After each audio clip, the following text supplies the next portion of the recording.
Hi, welcome back to Celebrating Culture. I'm here with someone who paints culture, the history of culture. George Schmidt has been on Julia Street since 1976, and his paintings reflect carnival and Mardi Gras and jazz. George, welcome to the show. That's good to see you.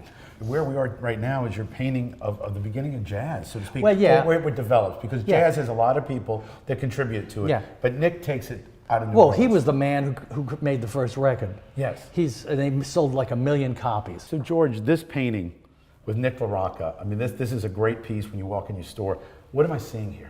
What you're looking at is an actual event that took place in December of 1915. There was a prize fight here between Eddie Coulon and Pete Herman.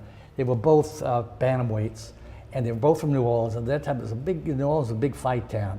But there was a band playing on Canal Street to ballyhoo the prize fight, because the tickets were on sale at the corner here at Canal and Royal. This fellow over here, Harry James, was here from Chicago for the prize fight. He heard this band playing, and then when they finished, he went up to Lane, Jack Lane, Papa Lane, who was on the drums. He says, "Man, I've never heard music like this before. I'd like to bring your band to Chicago." And Lane utters what the Italians call il gran rifiuto, the great refusal. When fate had come to knock on his door and he didn't answer it, he said, "I can't. I got to be here for Mardi Gras," right? Which is every New Orleanian's thing. Right. And he said, "But talk to Nick on the cornet." So he went and talked to Nick, and Nick said, "Yeah, come hear my band tonight at the Haymarket Cafe on Iberville Street." Iberville Street was fed off of the red light district, which was still operating at the time. It was called the Tango Belt. It was a row of dance halls. And so he went and heard them, hired the band. They went to Chicago, and 2 years later, in 1917, made the first jazz record in New York for Victor. But that's how that started. That's why I call it the discovery of the first jazz band. And he records Tiger Rag. Yes, the Tiger Rag was probably the most popular record. I was in my studio one day, and I'm listening to the public radio station. They play this German dances by Schubert, and one of the themes is from Schubert. Dum dum dum dum dum dum. That's a waltz. This guy here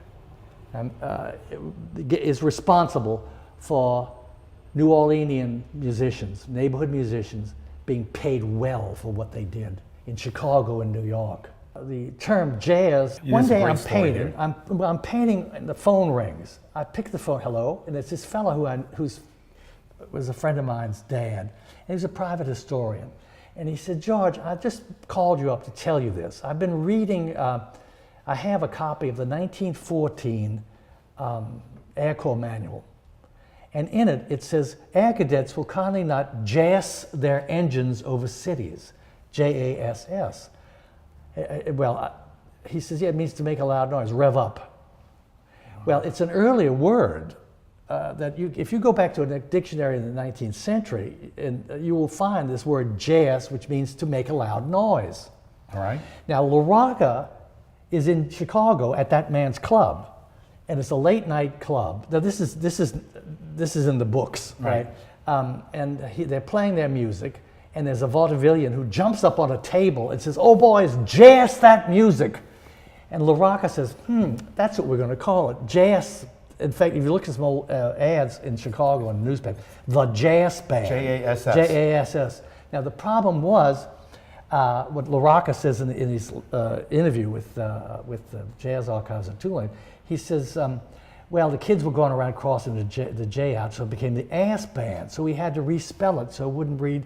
And if you look at some of the ads, you can see the struggle they're having, because sometimes they spell it J-A-S-Z. Well, it finally ends up being J-A-Z-Z. Now, the thing is, it becomes so popular as a term that it completely supersedes jazz as a word in the dictionary. Wow. But it's an earlier word. We think about jazz, J-A-Z-Z. In terms of the music. And then now, but it means to make a loud noise, to rev up. So he actually, there's historic lore there about how he gave the name. Yeah. Nick's dad brought a cornet over from Italy, I believe. Yeah, Nick made the mistake of playing it, and his dad didn't like that. He didn't want his son being a musician. But they still honor Nick more so in Salaparuta, Sicily. Yes. Well, let me tell you something. Years ago, Peggy Laborde had a toast. She said, "Oh, there's a band over from Palermo, and they want to. Could you take them on a tour of the jazz sites? Because I kind of knew where some places were, you know."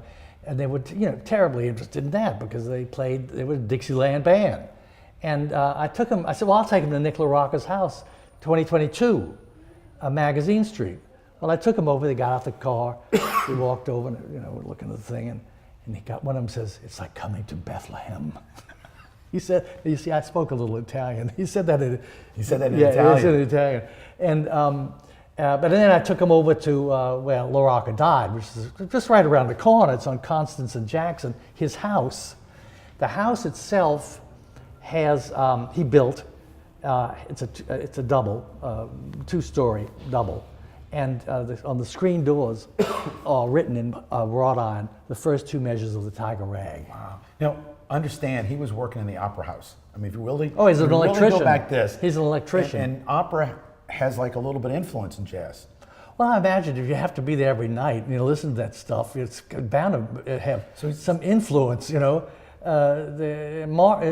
Martin talks about going to the French opera house and hearing the pieces and But stuff. it's like when the opera comes in, the different pieces come in. Jazz has got something Well, you similar. forget, the opera also had, when you think of all the music that went on in this town, live music, if you go back on the newspapers of that period, there must have been like 6 functioning theaters in the city of New Orleans that had musicals, that had musicians coming in and out of town, live music, not like today. It's all sort of filtered. It's broadcast out of the 2 cultural centers of New York or Los Angeles. In those days, it's sort of everybody was out there. Wow, I didn't think about it that way. Yeah, and so when the Opera House obviously is a major attraction at the time, albeit burns down in 1919.